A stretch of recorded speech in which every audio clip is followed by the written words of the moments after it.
What is going on, everyone? Good morning. Today is Spider-Man Day. Spider-Man Brand New Day released today, officially released in theaters. I saw it last night, and I'm going to give you guys my thoughts on it. And I'm not going to spoil anything here. I am going to talk about a few mild spoilers from No Way Home, and I'm going to hint at some things, but again, I'm not going to spoil any major things that happen in this film. So, to give you an idea of the plot, it follows Peter Parker, played by Tom Holland, who is dealing with life on his own. Because at the end of No Way Home, I'm gonna say home a lot. That's crazy. Home, home, home, home, home. Okay. Um, when all the villains from the multiverse of Spider-Man are trying to tear into his universe, Doctor Strange is told by Peter, do the spell and make everyone forget that I'm Peter Parker. Forget that I'm Peter Parker. And he does that. But in the process, he loses MJ, he loses Ned. Anyone who is knew he was Peter Parker has no idea who he is. They know Spider-Man exists, but they don't know that he is Peter Parker. And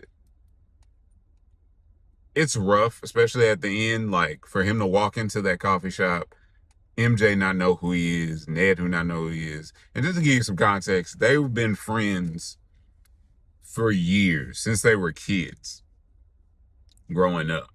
So to have a friendship that you've had for almost 18, 19 years, depending on the ages, they're in college. So yeah, about probably 20, about 10, 15 years. But to see that friendship and to see that you essentially they can't remember you. They don't know who you are. So all those memories, all those moments that y'all shared, they're gone. And it's heartbreaking. Like, it was hard. I was like, dang, man. Like, y'all said this was gonna be street level. His boy is down to the street of having nobody. It's crazy. But you see a passage of time. So Spider-Man at the end of No Way Home, you see him do his little final swing off. So he's on his own in his own apartment. Time passes. He has, he's got his little tech set up.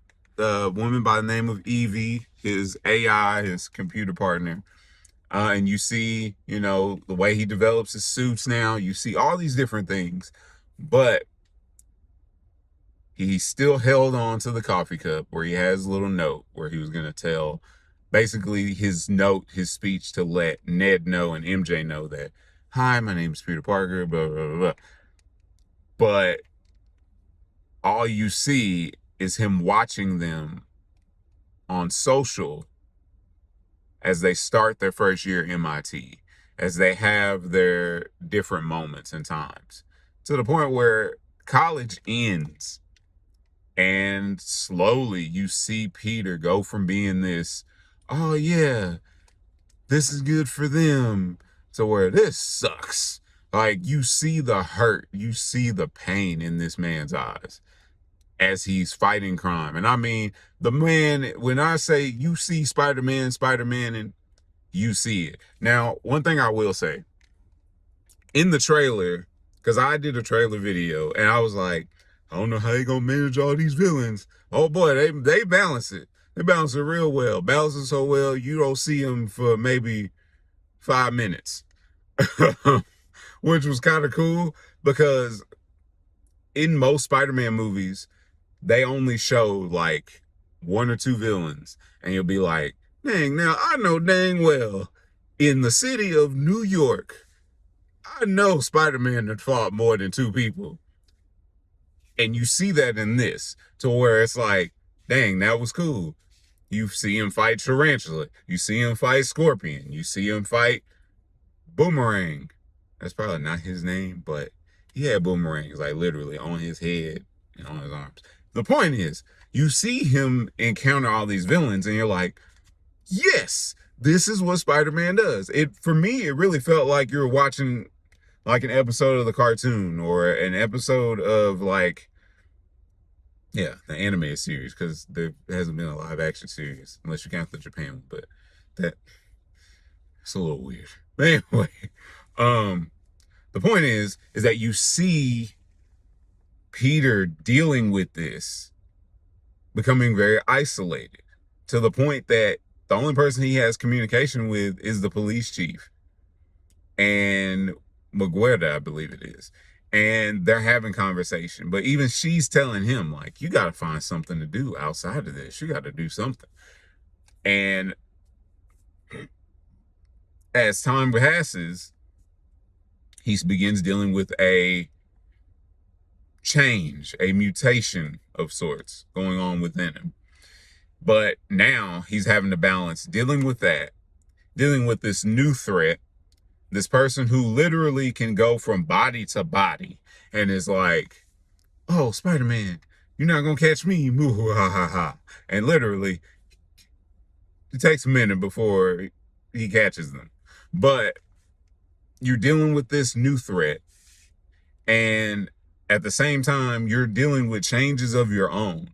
But what I love is that you get to see Spider-Man deal with Spider-Man stuff. He's not dealing with Thanos. He's not dealing with the mystic arts. He's not dealing with the multiverse. This man is dealing with Spider-Man issues on the streets by himself, partially. A little bit by himself, because he does have a partner in Frank Castle, aka the Punisher, played by Jon Bernthal. Let me tell you something. Which their whole like buddy cop thing was amazing. Like the way they would go back and forth and literally have arguments in the middle of a chase or in the middle of a situation. I loved every second of it. Like, I don't know what it is, but like it was great.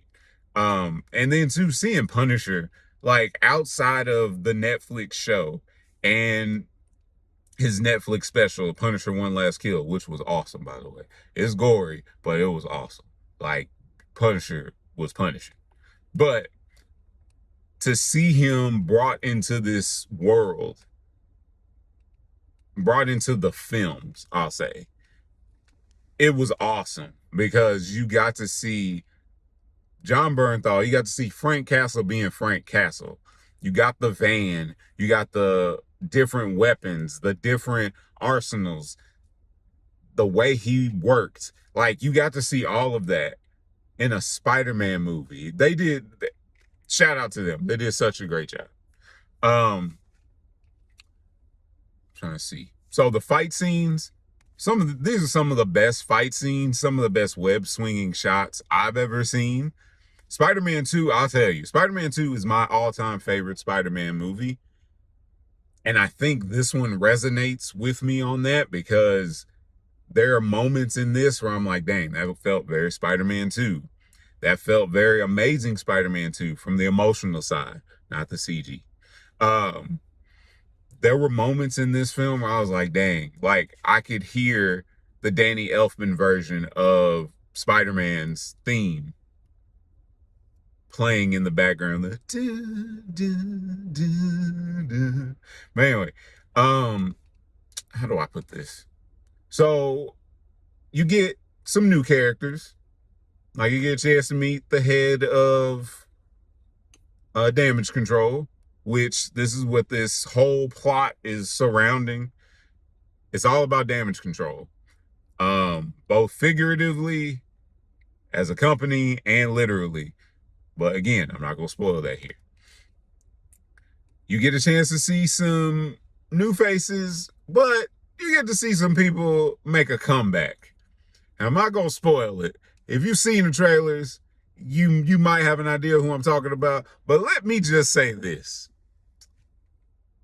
Welcome back, okay? Welcome back. It is good to have you back, man. That's all I got to say. Thank you. I don't know who you was in Infinity War. I don't know who you was in Endgame, but welcome back. That's all I got to say. Because when he showed up, I said, yes, this is who I've been wanting to see.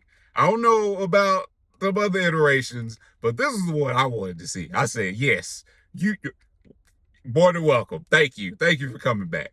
I hope we get to see more of you. Because, boy, whoo, he was clapping on him. That's all I'm going to say. That's all I'm going to say. But you also get a chance to really delve into Peter's psyche since losing Aunt May. Spoilers, that happened in No Way Home. Losing Aunt May and adjusting to this life of isolation. But at the end of the day, I love this movie to pieces. It did some things that I've been waiting for a Spider-Man film to do. Shout out to Daniel. His last name is so hard to pronounce. He did Wonder Man, which the fact that y'all canceled that, but we're not gonna talk about that here. He did a fantastic job with this. I would love to see him come back and do more of Spider-Man stories. I loved John Watts. I loved everything that the other directors did, but what he did with this film made me say, okay, Spider-Man can be more than an intergalactic hero. He can be more than just Tony Stark's prodigy. He can be more than a friend of Doctor Strange and working with the other Spider-Man from different universes. He can just be Spider-Man. And I appreciate seeing it. I loved it. Loved it, loved it, loved it. I will do a spoiler review later.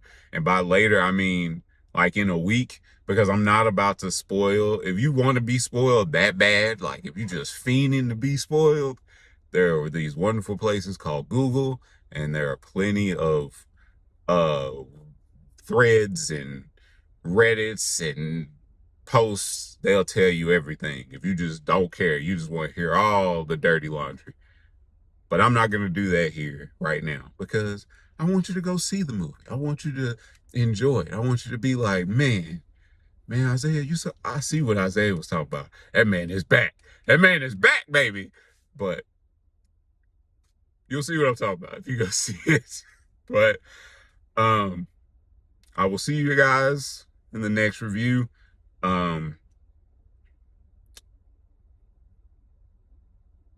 The next film I'm probably gonna go see, I don't know yet. I'm just gonna be honest. I have no idea. Work and life, you gotta fit them in. I gotta fit them in. But check out my update video. It'll give you guys kind of an idea of where I've been, what's been going on, and what I have coming up. And yes, I am aware of the Latverian who does finger lasers and foot dives. I know he's coming in December. So best believe we gonna talk about that one. But until then, and until the next review, this has been Isaiah, and I'll see you guys next time. God bless. Take care.